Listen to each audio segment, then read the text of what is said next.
बूढ़े माँ बाप का सम्मान, दिल को छू जाने वाली कहानी।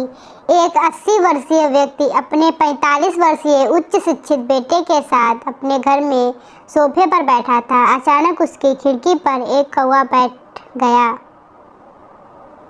पिता ने अपने बेटे से पूछा, यह क्या है? बेटे ने जवाब दिया, यह एक कौवा है।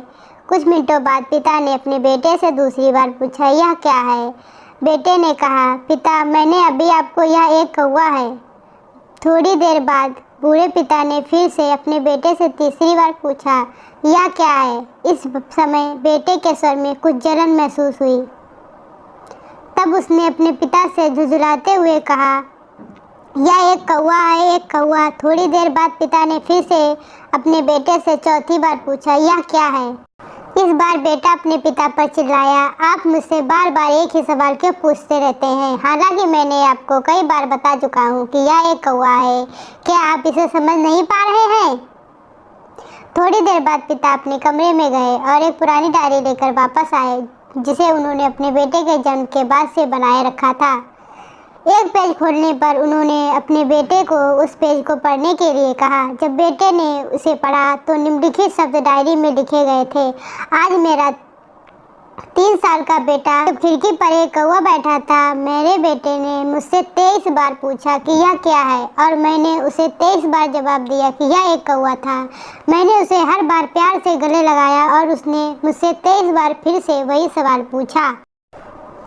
मुझे इस बात से बिल्कुल भी चिढ़ नहीं हुई कि मैंने अपने मासूम बच्चे के लिए प्यार महसूस किया है, जबकि छोटे बच्चे ने उससे 23 बार पूछा, यह क्या है? पिता को 23 बार पूरे सवाल का जवाब देने में कोई जलन महसूस नहीं हुई। और आज जब पिता ने अपने बेटे से सिर्फ 4 बार यही सवाल पूछा तो बेटे को चिढ़ और गुस्सा महसूस हुआ। इसे पढ़कर उस बेटे को अपने किए गए व्यवहार का पता चल गया था, जिससे चलते अब वह मन ही मन बहुत शर्मिंदा हो रहा था। शायद उसे अब किए गए अपने बूढ़े पिता के प्रति व्यवहार का पता चल गया था।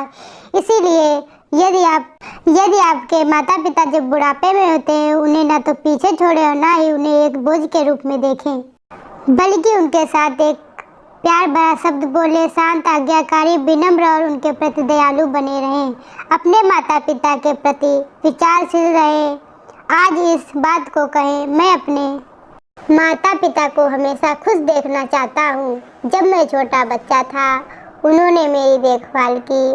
उन्होंने हमेशा मुझ पर अपने निस्वार्थ प्रेम की वर्षा की। उन्होंने आज समाज में मुझे एक व्यक्ति के रूप में प्रस्तुत करने के लिए तूफान और गर्मी को देखे बिना सभी पहाड़ों और घाटियों को पार किया। भगवान से प्रार्थना करें, मैं अपने बूढ़े माता पिता की सर्वोत्तम तरीके से सेवा करूंगा। मैं अपने प्यारे माता पिता को अच्छे और दयालु शब्द कहूँगा, चाहे वे कैसा भी व्यवहार करें। आपको ये कहानी अच्छी लगी हो तो मेरे वीडियो को लाइक ज़रूर करें।